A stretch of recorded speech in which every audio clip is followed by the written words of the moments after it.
जंगल में एक बार घने बादल छा गए और आसमान गड़गड़ाहट से गूंज उठा। तेज हवाएं पेड़ों को झुका रही थी और हर जानवर अपने घर की ओर भाग रहा था। बारिश ने जल्द ही पूरे जंगल को अपनी चपेट में ले लिया। एक छोटी चिड़िया जिसका नाम पीहू था, अपने लिए सुरक्षित ठिकाने की तलाश में इधर उधर भटक रही थी। उसका घोंसला हवा के झोंकों में टूट चुका था। भीगी और थकी हुई पीहू ने सोचा, अगर मैंने जल्द ही कोई जगह नहीं ढूंढी तो मैं इस तूफान में नहीं बच पाऊंगी। बारिश के बीच पीहू को एक चमचमाता हुआ घर दिखाई दिया। घर सोने जैसा चमक रहा था और बड़ी सुंदरता से बना हुआ था। पीहू ने आश्चर्य से सोचा, इतनी तेज बारिश में ऐसा घर कहां से आया? जैसे ही वो पास पहुंची, उसने देखा कि दरवाजा थोड़ा खुला हुआ था। उसने धीरे से अंदर झांका और पाया कि एक खरगोश अंदर बैठा हुआ था। खरगोश ने चिड़िया को देखा और कहा, आओ अंदर आ जाओ, यहां तुम्हें बारिश से बचने की जगह मिल जाएगी। पीहू ने अंदर आकर खरगोश से पूछा, ये घर इतना सुंदर और चमकदार कैसे है? क्या ये सच में सोने का बना है?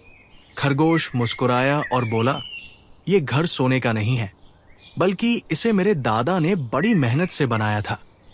ये लकड़ी और पत्तों से बना है, लेकिन हम इसे हर साल चमकाने के लिए खास तेल का इस्तेमाल करते हैं, इसलिए ये सोने जैसा चमकता है। चिड़िया ने राहत की सांस ली और कहा, तुम बहुत भाग्यशाली हो जो तुम्हारे पास ऐसा घर है।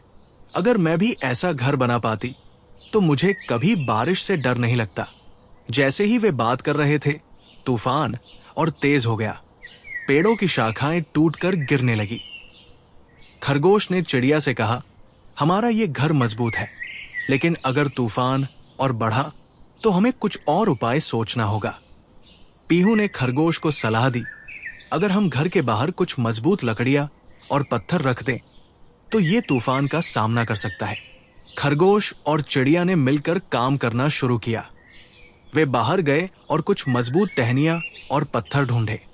बारिश में भीगते हुए भी उन्होंने घर को चारों ओर से सुरक्षित कर दिया। उनका ये प्रयास कामयाब रहा और उनका घर तूफान का सामना करने में सफल हुआ। तूफान के थमने के बाद सूरज चमकने लगा। खरगोश और चिड़िया ने राहत की सांस ली और बाहर निकलकर जंगल का हाल देखा। हर तरफ तबाही का मंजर था। घूमते हुए पीहू को जमीन में आधा गड़ा हुआ एक चमचमाता पत्थर मिला। उसने खरगोश को दिखाया और पूछा, ये क्या है? खरगोश ने ध्यान से देखा और कहा, ये तो सोने का टुकड़ा है। पीहू और खरगोश ने मिलकर उस सोने के टुकड़े को बाहर निकाला। उन्होंने तय किया कि वे इस सोने का उपयोग एक ऐसा घर बनाने में करेंगे जो न केवल बारिश और तूफान से सुरक्षित हो, बल्कि दूसरों के लिए भी आश्रय बन सके। इस तरह तूफानी बारिश ने न केवल चिड़िया और खरगोश को एक नई दोस्ती का सबक सिखाया, बल्कि उन्हें यह भी सिखाया कि मुश्किलों के बाद हमेशा कुछ अच्छा इंतजार कर रहा होता है। सच्ची मेहनत और एकजुटता से हर मुश्किल का सामना किया जा सकता है। कठिनाइयों के बाद ही सच्ची सफलता मिलती है।